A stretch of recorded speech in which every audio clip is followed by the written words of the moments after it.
اور یہ بات طے کر لیجئے، کسی بندے کا غریب پیدا ہونا گناہ نہیں ہے، غریب مر جانا گناہ ہے۔ غریب پیدا ہونا گناہ نہیں، غریب مر جانا، کیونکہ ہاتھ پر ہاتھ دھرے آپ بیٹھے ہوئے ہیں۔ اللہ نے نہیں کہا کہ آپ ہاتھ پر ہاتھ دھرے بیٹھے ہوئے ہیں، کیونکہ اللہ کریم نے تو فرمایا کہ ہم اپنے بندے کے گمان کے ساتھ ہیں۔ اللہ اپنے بندے کے گمان کے ساتھ ہیں کہ آپ کیا چاہتے ہیں، آپ کا ارادہ کیا ہے، آپ نے اپنے دل میں کیا ٹھان رکھی ہے، آپ کیسی زندگی گزارنا چاہتے ہیں۔ آپ چاہتے ہیں کہ رو رو کے زندگی گزرنی چاہیے تو پھر رو رو کے گزرے گی۔ آپ چاہتے ہیں کہ دنیا مجھے دیکھے، میں آگے نکل جاؤں، تو پھر آپ آگے نکل جائیں گے، کیونکہ اللہ کی مدد آپ کے لیے تیار ہے۔ اللہ اکبر۔ اس بیان کو ضرور سنیں اور اپنے دوستوں میں۔ فنا فی اللہ کی مظہر میں بقا کا راز مضمر ہے۔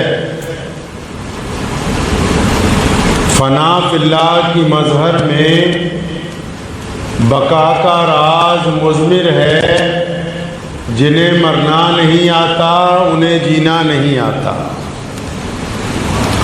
اور مٹا دے اپنی ہستی کو اگر کچھ مرتبہ چاہے، مٹا دے اپنی ہستی کو اگرچہ کچھ مرتبہ چاہے، کہ دانہ خاک میں مل کر گلے گلزار ہوتا ہے۔ اللہ تعالیٰ کے پیارے نبی حضرت محمد رسول اللہ صلی اللہ تعالیٰ علیہ وسلم کی ذات گرامی نے پوری دنیا کے انسانوں کو مایوسی سے باہر نکلنے کا راستہ عطا فرمایا۔ بہت سارے لوگ دنیا میں ایسے ہیں، مرد، عورت، بچے، بوڑھے، کہ جو اپنی روزمرہ کی زندگی میں اپنے ارد گرد ایک بات کو طے کر چکے ہیں کہ بس یہی ہمارا دائرہ ہے، یہی ہمارا حیثیت ہے، یہیں تک ہماری زندگی ہے، اس سے آگے کچھ ہونے والا نہیں ہے۔ قرآن پاک میں سورہ یوسف میں اللہ کریم نے اپنے بندوں کو حکم دیا ہے کہ مایوسی جو ہے اپنے رب سے اچھی بات نہیں۔ یہ جو آپ نے طے کر رکھا ہے کہ نہیں ہم غریب ہیں تو غریب ہی رہیں گے، ان پڑھ ہیں تو ان پڑھ ہی رہیں گے، بیمار ہیں تو بیمار ہی رہیں گے، کاروبار نہیں چل رہا تو گھاٹے کے اندر ہی رہیں گے، تہذیب اور تمدن کے دائرے میں نہیں پہنچے تو شاید جاہلوں کی طرح ہی رہیں گے۔ کوئی بھی انسان دنیا میں جس نے اپنے آپ میں یہ طے کر لیا کہ بس یہی میرا ایک دائرہ ہے اور میں اس سے آگے نہیں جا سکتا ہوں، اس دائرے کو تسلیم کر لینا۔ مثال کے طور پہ ایک آدمی مزدوری کرتا ہے، سوچتا ہے ساری زندگی تو بس میرا کام مزدوری کرنا ہے۔ کوئی ریڑھی لگاتا ہے، سوچتا ہے میں ساری زندگی بس ریڑھی لگاتا رہوں گا۔ کوئی ملازمت کرتا ہے، وہ سوچتا ہے میں ساری زندگی ملازمت ہی کرتا رہوں گا۔ اپنے آپ کو ایک دائرے میں سمیٹ کے مایوس ہو جانا کہ نہیں بس یہی میرا ایک دائرہ ہے، اسی دائرے کو مایوسی کہا گیا۔ اللہ کریم نے اپنے بندوں کی حوصلہ افزائی فرمائی ہے قرآن پاک میں، ہمت بندھائی ہے انسانوں کی کہ تمہیں کیا اپنے رب پر یقین نہیں ہے؟ مایوس تو وہ ہوتے ہیں جن کے دل میں کفر ہو، نا امیدی ہو۔ پیارے محمد صلی اللہ تعالی علیہ وسلم چاہتے ہیں کہ امت کا ہر فرد مایوسی کے خول سے باہر نکلے، مایوسی کے زنجیروں کو توڑے اور وہ آگے بڑھے، وہ اپنے دائرے میں۔ اللہ کریم نے بندوں کو حکم دیا ہے کہ مایوس نہ ہو اپنے رب کی ذات کے ساتھ۔ آپ کو پتا ہے کہ دنیا والے کمزور لوگوں کو تو اپنا رشتہ دار بھی نہیں بتاتے ہیں، کمزور لوگوں سے تو تعلق نہیں رکھتے۔ جو لوگ پریشان حال ہوتے ہیں، محتاج ہوتے ہیں، ان کے ساتھ تو